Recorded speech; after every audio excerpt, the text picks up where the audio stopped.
Kevin Raber here, and I'm in downtown Carmel, Indiana. For those of you that don't know where Carmel, Indiana is, it's a little bit north of Indianapolis. It's a suburb. It's one of the #1 places in America to live right now, voted in by a number of different magazines. We're on downtown Main Street, and it's also known as the Carmel Art District. I want to talk to you a little bit about exhibiting your images in a gallery. We have a show going right now. It's a show for Indianapolis artists, and I'm one of them. Evan and Laurie Gallery is a huge facility and one of the top galleries in the country. And it's got some remarkable art, and it's also one of those prestigious places that if you can have your art shown here, it's really good. This is my second time I've had a show here. The person curating the show, and she's a very talented person, her name's Susan Brewer, wanted specific pieces so that the show kind of synchronized together, if I could say that. So she thought some of my ice photographs would be really nice. And we went through my portfolio and a lot of my images, and we selected an iceberg from Greenland, an ice cave from Iceland, and the ice wall and kind of an ice cap from the Svalbard region in the polar circle. And I made those very large, 44 by 50 some odd inches, each of them. I print everything on an Epson 9900, and I work with Image Print, which is my print driver. It's a RIP. There's articles on our site about that also, as well as some videos. And then immediately went and had them framed by a local framer who did a bang-up job for us. He worked with me to find the right frames for the big images, which was kind of a neutral gray frame, about 2 inches, with a tad of green flat color in it, rather than the museum black, which is sometimes used.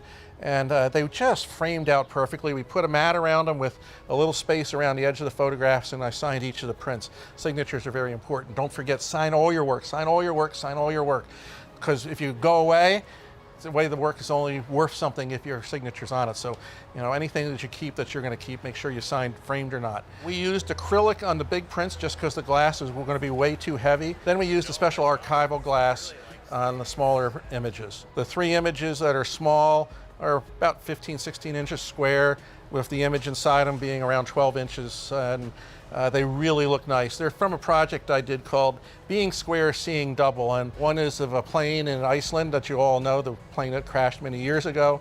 One is of an office building in Toronto, which is kind of, when you look at it, one of those like psychiatry pictures where, you know, you look at it and you're supposed to say, what's it make me think of? And the other one is Grand Central Station. Real fun place to photograph regardless of whether you're doing double exposure or not. So those are the 3 black and whites. The color ones we selected, we wanted to go all with ice. We decided the theme there should be ice. So rather than do Southwest or a variety of images, I selected an iceberg from the Scoresbury Sound workshop that I did in Greenland, and it's just a magnificent blue iceberg against sunrise. I selected the ice wall from in Svalbard with waterfalls coming off it. It's backlit. You can see the birds in the water and in the sky. It's kind of a reference shot. And then I did an ice cave from Iceland, and that was shot during one of our winter workshops a year or so ago in Iceland. And it's really kind of cool because you're actually underneath a 60-foot thick glacier, and it just has this magnificent color and, you know, water running through it, and you can walk all the way back, sometimes, you know, hundreds of feet. So anyway, those are the images we selected, and we priced them. A lot of the work in here is going for over $10,000. So these large prints will go for over $2,000 framed as they're presented, and the smaller ones around $800. We're having quite a nice Thursday night opening here. It's quite exciting. A lot of people coming in and seeing the work and looking at it. But the advantage of going to a gallery like this is that the gallery is just not the show. The gallery is because the gallery owner has connections all over the world. It goes to a lot of art fairs, so your work is exposed to a lot of high-end buyers. In addition to that, there's also a huge connection with the commercial decorator side of things. But that's part of the advantage of working with a gallery, is your work is not just the people that walk in and see it, it's also the people that they know that see it around the world. After the show comes down, it'll probably go in their collection and be taken to some art fairs. And the gallery owner is already talking to me about doing a whole show, which will be quite spectacular, but framed in a new method. And I don't want to go into that method now because it'd be a whole nother project, and if it does what I think it's going to be, it'll really make the images look stunning, and quite excited to maybe share that with you in a future video.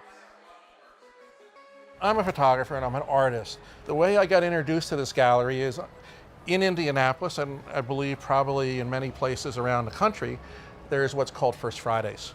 And I went to an exhibit here on a First Friday, and it was really nice, a lot of good paintings and sculpture. But I had asked the owner, I said, "Have you ever thought about putting photography in?" So I said, "Let me show you a couple of pieces of my work, see what you think. I'd just be curious to get some feedback." Now this is where the iPad comes in handy, because I can carry the iPad around and I have a portfolio and I can like, wow, look at this, and you know, he picked 3 or 4 pieces that he liked. And when I walked out of that gallery that night, I actually took those pieces, selected them, and put his email address in and mailed them to him and said, "It was really nice talking to you. I'd love the opportunity to sit down with you further and show you more of my photography and talk about how we possibly can work together." Well, it wasn't long thereafter that I was invited to my first show here, and it was very successful. And we had big 5-foot by 7-foot prints, all done with the Phase 1 camera, and it was really, really good, and you know, worked out really well for us. I pushed my work. I kind of said, "Hey, here it is," and I followed up and made a conscious effort to say, I want you to see my work and want you to understand what photography is. It's so different. There's only been 2 photographers that I know of that have shown their work here, and it's a privilege to do that, and it's kind of honored to do that. But it's so nice to watch people come in and walk up to your images and look at them and step 5 feet away and then step a little bit closer and a little bit closer and immerse themselves to look at the details in the shots. Take your portfolio, it could be in a book, could be on an iPad, whatever you want, but take it around and show some people what you do, and tell them, "Hey, have you thought about putting some of this on the wall?" If you don't want to do a gallery, do a coffee shop or a restaurant or a barber shop. Any place. Barbershops are great because people got to sit there for a while and put your images on the wall behind the mirror, and as they're sitting there looking in the mirror, they're seeing your photography. Think of all the possibilities of ways that you can get your photography out there. And don't forget to do social media and advertise and push and push and push, but that's what I do.